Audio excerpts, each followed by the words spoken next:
আসসালামু আলাইকুম সুপ্রিয় শিক্ষার্থীরা, কেমন আছো সবাই? আশা করছি আল্লাহর অশেষ রহমতে তোমরা সবাই ভালো আছো। আলহামদুলিল্লাহ আমি ভালো আছি। নিশ্চয়ই সবাই বাসায় অবস্থান করছো, কারণ বর্তমানে আমরা একটি ক্রান্তিকর সময় অতিক্রম করছি। বাংলাদেশ সহ পুরো বিশ্ব এখন একটি মহামারী ভাইরাস করোনায় আক্রান্ত। এই সময় আমরা যতটুকু সম্ভব অর্থাৎ সর্বোচ্চ সময়টুকু বাসায় অবস্থান করব এবং সরকার দেওয়া নির্দেশনাগুলো অবশ্যই মেনে চলবো। বেশি বেশি করে ভিটামিন সি যুক্ত খাবার খাবো, কিছুটা সময় আমরা হালকা করে ব্যায়াম করব। আমরা যে যে ধর্মাবলম্বী আছি না কেন, সবাই মিলে নিজ ধর্মের ধর্মীয় নিয়ম নীতিগুলো অবশ্যই মেনে চলবো। আজকে আর কথা বাড়াচ্ছি না, আমি ক্লাসের দিকে চলে যাচ্ছি। Shimul memorial north south school and কলেজের সপ্তম শ্রেণীর শিক্ষা ক্লাসে সবাইকে স্বাগত। আজকের ক্লাস উপস্থাপনায় আমি আছি মোহাম্মদ ইকবাল হোসেন, সহকারী শিক্ষক, Shimul memorial north south school and college, Rajshahi.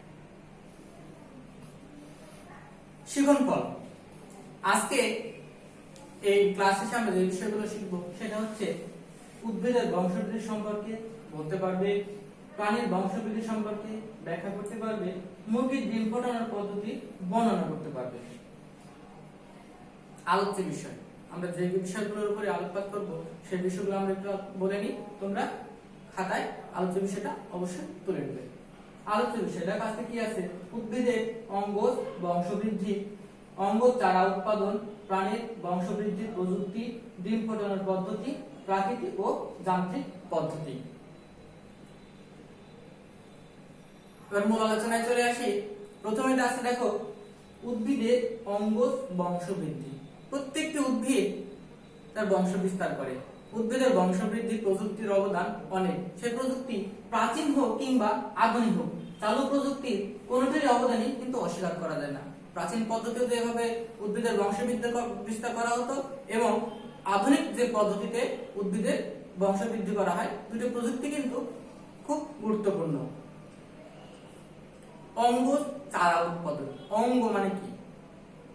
ডালপালা, এগুলোর মাধ্যমে আরেকটি নতুন চারা তৈরি। প্রায় সব গাছই বীজ দিয়ে বংশ বিস্তার করে। প্রায় সব গাছ দেখো কোনো না কোনো ভাবে বীজ তৈরি হয় গাছের থেকে। কিন্তু আবার অনেক গাছ আছে যেগুলো বীজ ছাড়াই আবার নতুন ভাবে চারা তৈরি করা যায়। অঙ্গ চারা ব্যবহার কৃষিতে যুগান্তকারী পরিবর্তন এনেছে এবং এতে কৃষকরা অনেক লাভবান হচ্ছেন। অঙ্গ চারার মাধ্যমে কৃষকরা এখন যে নতুন ভাবে আরেকটি চারা তৈরি করছে, এতে কি হচ্ছে? অল্প সময়ের মধ্যে নতুন আরেকটি চারা তৈরি করা যাচ্ছে এবং কৃষকরা এতে অনেক লাভবান হচ্ছে।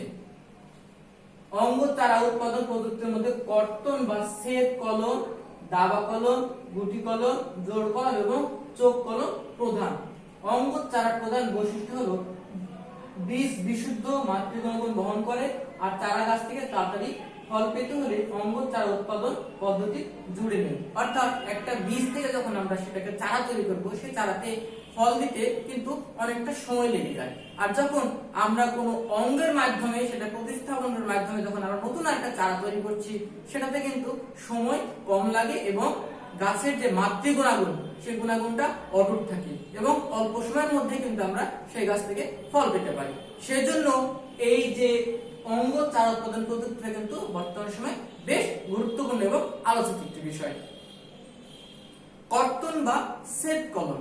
কর্তন মানে কি? কেটে ফেলা। দেখো শাখা, মূল, পাতা ইত্যাদি মাতৃগাছ হতে বিচ্ছিন্ন করে উপযুক্ত মাধ্যম ও পরিবেশে রেখে চারা উৎপাদন করাকে কর্তন বা সেট কলম বলে। এই প্রক্রিয়ায় বংশ বিস্তার খুব সহজ। গোলাপ, লেবু ইত্যাদি ফুল ও ফল গাছের ক্ষেত্রে এই প্রযুক্তি ব্যবহার করে। দেখো এখানে একটা ছবি দিয়েছি আমরা। কর্তন বা সেট কলম অর্থাৎ একটা ডাল কেটে নিয়ে এসে নতুন ভাবে অন্য একটি জায়গায় চারা তৈরির মাধ্যমে যেটা করা হয় সেটা হচ্ছে কর্তন বা সেট কলম। দেখো একটা ডাল কেটে নিয়ে এসে এখানে মাটির নিচে পুঁতে দেওয়া হয়েছে। এখানে অবশ্যই কিছু মাটিতে নতুন ভাবে কিছু জৈব রাসায়নিক পদার্থ দিতে হয়। নতুন ভাবে দেখো পাতা আস্তে আস্তে বৃদ্ধি পাচ্ছে, অর্থাৎ নতুন একটি চারা তৈরি হয়ে যাচ্ছে। দাবা কলম। প্রথমে মাতৃগাছে মাটির নিকটে অবস্থিত শাখা নিচে নামিয়ে 2 গিটের মাঝখানে বাকল কাটতে হবে। অতঃপর কাটা অংশ মাটিতে চাপা দিতে হবে। নির্দিষ্ট সময় পর কাটা অংশ থেকে শিকড় গজাবে এবং নতুন চারা হবে। দেখো এখানে একটা ছবি দেখো, এটা হচ্ছে দাবা কলম। একটি ডালকে এভাবে নিয়ে এসে মাটির নিচে 2 থেকে 3টা গিট মাটির নিচে রাখতে হবে এবং 2 গিটের মাঝখানের জায়গা কি বলছে বাকল তুলে ফেলতে হবে, অর্থাৎ গাছের যে ছালটা থাকে, যে অংশটা থাকে উপরের প্রলেপটা, সেটা তুলে ফেলে মাটির নিচে চাপা দিতে হবে। কিছুদিন পরে এই কাটা অংশ থেকে শিকড় গজাবে এবং নতুন আরেকটি চারা তৈরি হয়ে যাবে। এটাকে বলা হয় দাবা কলম। গুটি কলম। গুটি কলম খুবই জনপ্রিয় একটি চারা পদ্ধতি, চারা তৈরির একটা পদ্ধতি। গুটি কলম করার জন্য পেন্সিলের মতো ডাল নির্বাচন করতে হবে, অর্থাৎ চিকন একটি ডাল নির্বাচন করতে হবে। মোটা ডাল দিয়ে কিন্তু কখনোই গুটি কলম করা সম্ভব নয়। ধারালো ছুরি দিয়ে ডালের 4 থেকে 5 সেন্টিমিটার গোল করে ছাল তুলতে হবে। এরপর দোআঁশ মাটির সাথে পচা গোবর মিশিয়ে পেস্ট তৈরি করে ডালের ছাল তোলা স্থানে প্রলেপ দিতে হবে। তারপর পলিথিন দিয়ে পেঁচিয়ে রাখতে হবে। 3 থেকে 4 সপ্তাহের মধ্যে সেই জায়গায় কি হবে, নতুন শিকড় গজাবে, যে শিকড়টা বাইরে থেকে দেখা যাবে, অর্থাৎ পলিথিনের মধ্যেই থাকবে কিন্তু সাদা অংশগুলো বাইরে চলে আসবে। এই পদ্ধতির মাধ্যমে খুব সহজেই নতুন একটি চারা তৈরি করা যায় গাছ থেকে। জোড় কলম। জোড় কলমের 2টি অংশ থাকে, দেখা একটি স্টক, দ্বিতীয়টা হচ্ছে সাইন, অর্থাৎ যে গাছের সঙ্গে জোড়া লাগানো হবে সেই গাছটিকে স্টক বলে, অর্থাৎ এটি হচ্ছে স্টক। যে অঙ্গ স্টকের সঙ্গে লাগানো হবে তাকে বলা হয় সাইন, অর্থাৎ এই অঙ্গটা এখানে লাগানো হবে, এই অঙ্গটাকে বলা হচ্ছে সাইন। তাহলে এটা হচ্ছে স্টক, এটা হচ্ছে সাইন। এই অংশটা গাছের এই জায়গায় লাগাতে হবে। স্টক ও সাইনের জোড়া কলা লাগানোর পদ্ধতিকে জোড় কলম বলে। প্রাণীর বংশবৃদ্ধি প্রযুক্তি। প্রাণী সম্পদের মধ্যে অন্যতম হচ্ছে হাঁস, মুরগি, গরু, ছাগল এগুলো। সুতরাং এই পাঠে হাঁস মুরগির বংশবৃদ্ধিতে ডিম ফোটানো ও প্রাকৃতিক উপায়ে বাচ্চা ফোটানোর পদ্ধতি আলোচনা করা হবে। ডিম ফোটানোর জন্য প্রথমত উর্বর ডিম দরকার। আসলে উর্বর ডিমটা কি?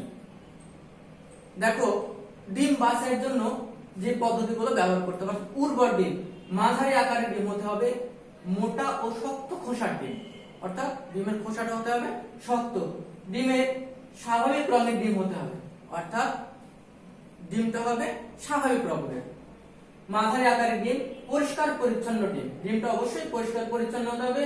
50 থেকে 60 গ্রাম ওজনের ডিম, অর্থাৎ একটি ডিমের ওজন 50 থেকে 60 গ্রামের মধ্যে অবশ্যই হতে হবে।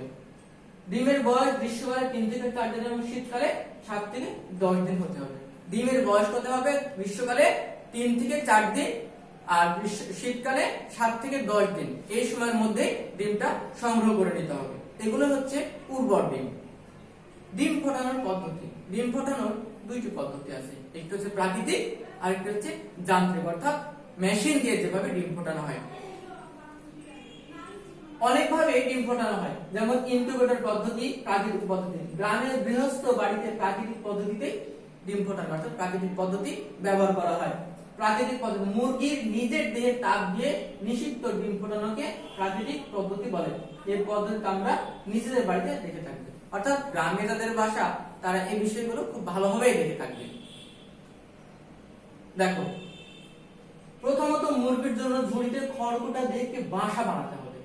বাসাটি ঘরে নির্জন করে রাখতে হবে। মুরগির বাসা 35 সেন্টিমিটার ব্যাস এবং 10 সেন্টিমিটার গভীর হবে। ডিমে বসানোর পূর্বে মুরগিকে ভালোভাবে খাওয়াতে হবে, অর্থাৎ যেই জায়গাটাকে মুরগিটাকে রাখা হবে সেই জায়গাটা ঘরের একটা কোণা হতে হবে, নির্বিল একটা জায়গা হতে হবে এবং কিছুটা পরিষ্কার পরিচ্ছন্ন, যাতে আলো বাতাস পর্যাপ্ত সেখানে আসতে পারে। মুরগিকে ডিমে বসানোর আগে অবশ্যই পরিপূর্ণভাবে খাইয়ে নিতে হবে এবং যেখানে মুরগিটাকে রাখা হবে তার সামনেও কিছু খাবার রাখতে হবে, যাতে মুরগিটা সেখান থেকে খাবারটা খেতে পারে। 7 থেকে 10 দিন পরে ডিমগুলোকে একটু পরীক্ষা করে দেখতে হবে কিভাবে, সূর্যের আলো ডিমটাকে এভাবে ধরলে দেখা যাবে। যদি ডিমের ভ্রূণটা ভালো থাকে তাহলে ডিমের ভিতরে কালো কালো কিছু শিরার মতো দেখা যাবে, আর যদি ডিমটা নষ্ট থাকে তাহলে ফ্রেশ দেখাবে। 21 থেকে 23 দিনের মধ্যে ডিম থেকে বাচ্চা বেরিয়ে আসবে। দেখো, এখানে একটা প্রাকৃতিক পদ্ধতির মাধ্যমে ডিম ফোটানোর একটা ছবি দেখানো হয়েছে। ডিম ফোটানো প্রাকৃতিক পদ্ধতি, অর্থাৎ এই পদ্ধতিটা গ্রামের বাড়িতে মানুষরা বেশি ব্যবহার করে। ইনকিউবেটর পদ্ধতি বা যান্ত্রিক পদ্ধতি। প্রাকৃতিক ইনকিউবেটর যন্ত্র দ্বারা ডিম ফোটানোটাই একই সময়ের প্রয়োজন হয়। এই পদ্ধতির সুবিধা হলো একসাথে অনেক সংখ্যক ডিম থেকে বাচ্চা উৎপাদন করা যায়। অর্থাৎ প্রাকৃতিক ভাবে এবং যান্ত্রিক ভাবে দুটোতেই ডিম থেকে বাচ্চা ফোটাতে কিন্তু একই সময়ের প্রয়োজন হয়, অর্থাৎ 21 থেকে 23 দিন। তবে এই যান্ত্রিক পদ্ধতির সবচেয়ে বড় যেটা সুবিধা হলো একসঙ্গে অনেকগুলো কয়েক শত বা কয়েক হাজার ডিম থেকে বাচ্চা ফোটানো সম্ভব হয়। দেখো এখানে একটা ছবি দেওয়া হয়েছে ইনকিউবেটর যন্ত্র। দেখো কিভাবে ডিমগুলো খাঁচির মধ্যে সাজানো আছে। এখানে একসঙ্গে অনেকগুলো ডিম দেওয়া আছে, কয়েক হাজার হতে পারে। যদি মেশিনটা আরো বড় হয় সেখানে দেখা যাচ্ছে 1 লক্ষ বাচ্চা একসঙ্গে ফোটানো সম্ভব হয়। আজকে আমরা ক্লাসের প্রায় শেষ পর্যায়ে চলে এসেছি। মূল্যায়ন। উদ্ভিদের অঙ্গজ বংশবিস্তার বলতে কি বোঝায়? অর্থাৎ উদ্ভিদের অঙ্গজ বংশবিস্তার হলো একটি গাছ থেকে নতুন আরেকটি চারা তৈরি করা। অঙ্গজ বংশবিস্তারের সুবিধা ব্যাখ্যা করুন। অঙ্গজ বংশবিস্তারের সুবিধাগুলো কি কি? অল্প সময়ে নতুন ভাবে চারা তৈরি করা যায়, গাছের মাতৃ গুণাগুণ অটুট থাকে এবং খুব দ্রুত সময়ে এটার থেকে ফল পাওয়া যায়, সময় এবং শ্রম দুটোই কম লাগে। যান্ত্রিক পদ্ধতিতে ডিম ফোটানোর সুবিধাগুলো কি কি? যান্ত্রিক পদ্ধতিতে ডিম ফোটানোর সুবিধাগুলো হলো ডিমের গুণাগুণ অক্ষুণ্ণ থাকে, একসঙ্গে অনেকগুলো ডিম থেকে বাচ্চা ফোটানো সম্ভব হয়। আমরা আজকে ক্লাসের একেবারে শেষ পর্যায়ে চলে আসলাম। দেখো আগামী দিন তোমাদের আবার ক্লাস নেওয়া হবে। সেই পর্যন্ত সবাই ভালো থাকবে, সুস্থ থাকবে, সরকারি বিধিনিষেধগুলো মেনে চলবে এবং বাসায় ভালোভাবে পড়াশোনা করবে। সবাইকে ধন্যবাদ। আসসালামু আলাইকুম।